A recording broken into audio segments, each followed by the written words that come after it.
Good evening, ladies and gentlemen, and welcome to this very important forum on literacy. When this article in our magazine Policy was published in the spring issue, Why Jaydon Can't Read, we were surprised by the amount of attention it got. And Jennifer Buckingham, who is the principal author and one of the speakers tonight, spent an inordinate amount of time in the media, and it's still been continuing, even through to last Sunday. So Jen decided that it would be a good idea to put a forum on the topic and invited along to others who are well qualified to talk on the topic. Now, I don't want to say very much because we need to get on with it and let you all participate. I'm delighted that Tom Alegounarias is here. He's been the president of the New South Wales Board of Studies since 2009. He's also on the board of the Australian Curriculum Assessment and Reporting Authority. Previously, he was the founding chief executive of the New South Wales Institute of Teachers and has held numerous senior posts in the New South Wales Department of Education and on national policy committees. He's therefore well placed to talk about the processes and difficulties of policy development. Justine Ferrari is the national education correspondent of The Australian. She has been a journalist for more than 20 years, covering a wide range of areas including politics and health, and has focused on school education for the past 7 years. Justine has been instrumental in progressing the public debate through The Australian's extensive and in-depth coverage of education issues. She has a unique insight as an observer and reporter of the war of words over reading, and also as a parent. Now, Jennifer Buckingham is the longest serving member of our research team. I could say Barry Maley, who she worked with, would be longer. Barry still turns up, even though he still comments and does work. But as a researcher, Jen's been the longest member of the team who's still with the team, although she did actually take a year off to go and work at the Australian newspaper. She specialises in education policy, particularly at school level. For the last 3.5 years, she has been completing a PhD at Macquarie University, which she has submitted a month ago, and for which she recently won a higher degree research award for excellence, which is first rate. The last chapter of her thesis was published by the CIS, and that's what I was talking about in our magazine here. Her two co-authors are here tonight, and I'm very pleased to see them as well. It's a great pleasure to introduce Jennifer Buckingham.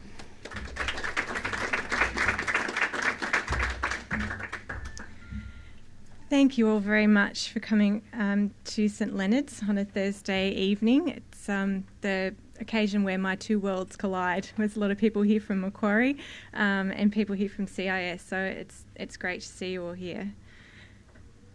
Last year I was in a pharmacy with my daughter who was having her ears pierced. While we were waiting, a man brought his daughter in to have her ears pierced too. The man and I were each given a form to fill out, but he stood there for a long time looking at his. Eventually, before I cottoned on to what was going on, one of the sales assistants recognised the problem and discreetly took him aside and read the form to him. He couldn't read it. Can you imagine what that's like?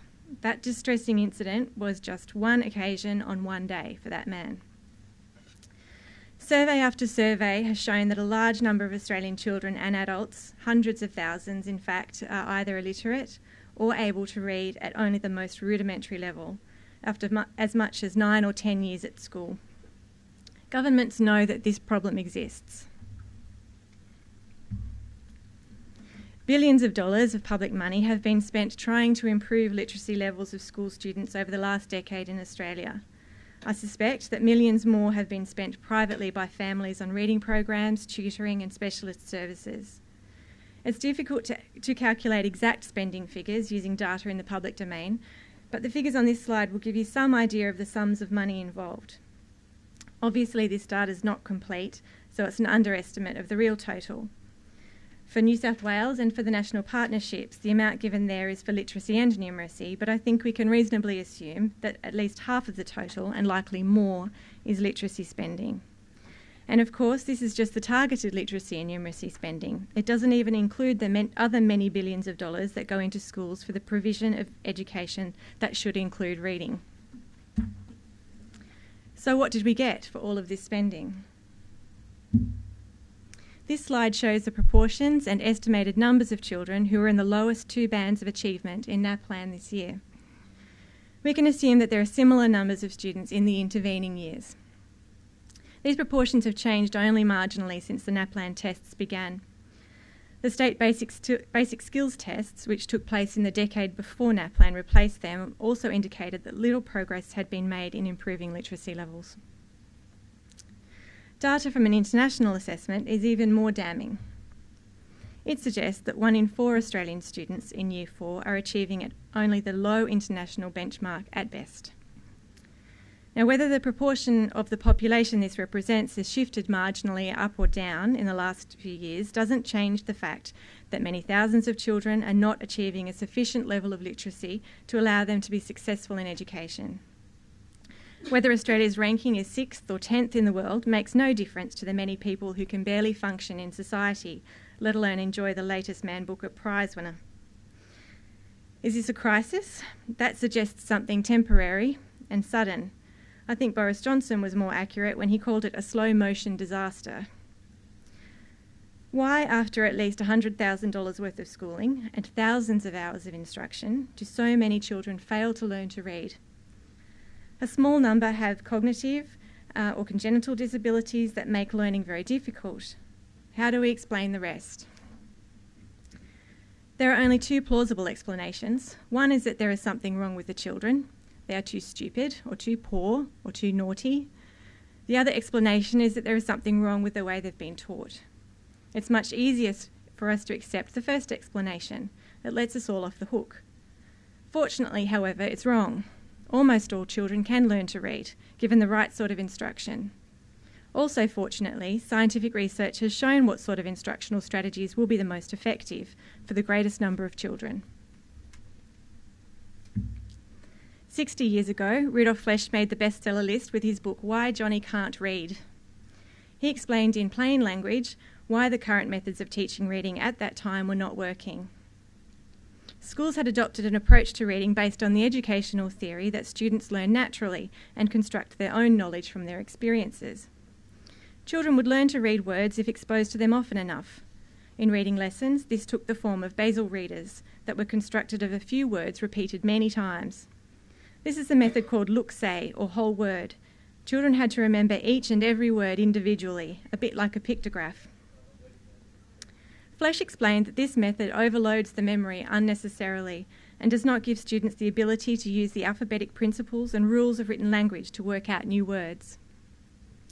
Whole language, which is the method that dominates classrooms today, is a somewhat different beast to whole word.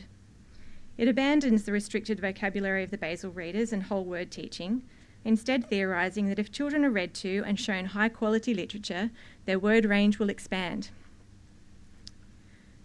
In this theory, learning to read is just like learning to speak. Children will learn to read just by reading. Actually teaching children the alphabetic code that unlocks almost all words so they can actually begin reading is verboten. Whole language is a nice theory, but it's just a theory. Hundreds of scientific articles and dozens of thorough literature reviews, from Jean Chall's Learning to Read, The Great Debate in 1967, through to the literature reviews conducted over the last decade or so, have shown that learning to read is a much more complex process than just environmental exposure. Effective evidence-based reading instruction has 5 elements, all of which are necessary and none of which is sufficient alone. The essential components are phonemic awareness, phonics, fluency, vocabulary and comprehension. It's difficult to state it any more clearly. Phonics is one of 5 essential elements. Nowhere has it ever been claimed by serious reading scientists that phonics alone is sufficient. However, it is quite possible to teach phonics badly and for it to have little effect. That's what happens in balanced literacy programs. Balanced literacy sounds like it is the best of all worlds, but in reality it's either simply whole language in disguise or a mishmash of approaches.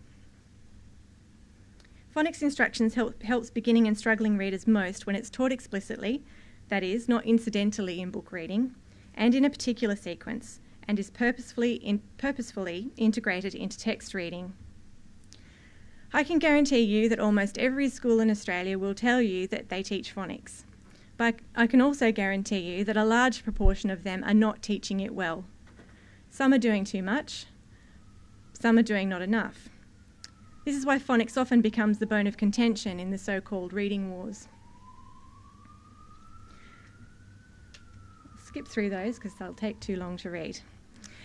This brings us to 2013 and why Jaydon can't read. The name has changed, but the problem is the same. Jaydon can't read because he has not been taught to read using strategies that are proven to be the most effective. In our article with this title, my PhD supervisors, Kevin Weldahl and Robin Beeman Weldahl, identified two culprits: pre-service teacher education and government policy. The first part of this is what has been called the Peter effect. In the Bible, when a beggar asked the Apostle Peter for money, he responded that he could not give what he did not himself have. In the context of reading instruction, the Peter effect is that one cannot teach what one does not know. These data are from one of a number of studies of pre-service teachers, that is, people who are undertaking teaching degrees. It's typical of the findings of studies in Australia, the US and the UK, showing that a large proportion of pre-service teachers and in-service teachers had insufficient knowledge of metalinguistics, that is, basic language constructs such as phonological awareness and morphology, to be able to use it in their teaching. Surveys of teacher educators and senior school staff in a national sample of university education faculties and schools found a low level of confidence in the personal literacy skills of beginning teachers. This is partly owing to low entrance requirements for many teaching degrees, yet also this skill deficit is not being addressed before teachers graduate. It's not as if pre-service and beginning teachers are oblivious to the gaps in their knowledge. The survey data presented here is, again, indicative of what is found more widely. Pre-service and beginning teachers are not confident about their own knowledge and abilities to teach reading. They are aware that they have not been adequately prepared. This is hardly surprising, given the following. That shows on that table there how prepared beginning teachers felt they were to teach reading.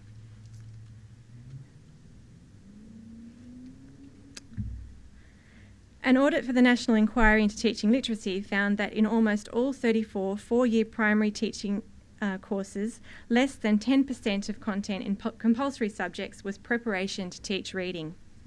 In half of the degree courses, it was less than 5%. The range among all 34 institutions is shown here. At the low end is just over 1%, and at the high end is 15%. Now, I don't know about you, but I would have thought that the ability to teach reading would be considered a higher priority for primary school teachers. Furthermore, the audit did not scrutinise the content of the courses, leaving open the question of whether even this small amount of time was spent wisely. This quote from 2008 from the inquiry chairman, Ken Rowe, in his usual take-no-prisoners style, leaves little doubt about what he thought about the content of the courses and why so little had changed since the inquiry.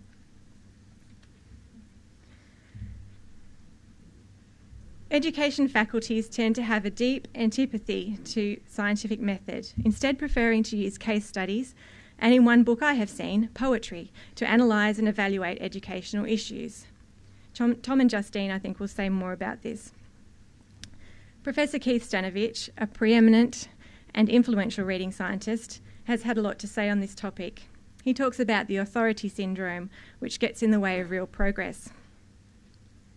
Teacher education is one source of the problem. The other is government policy.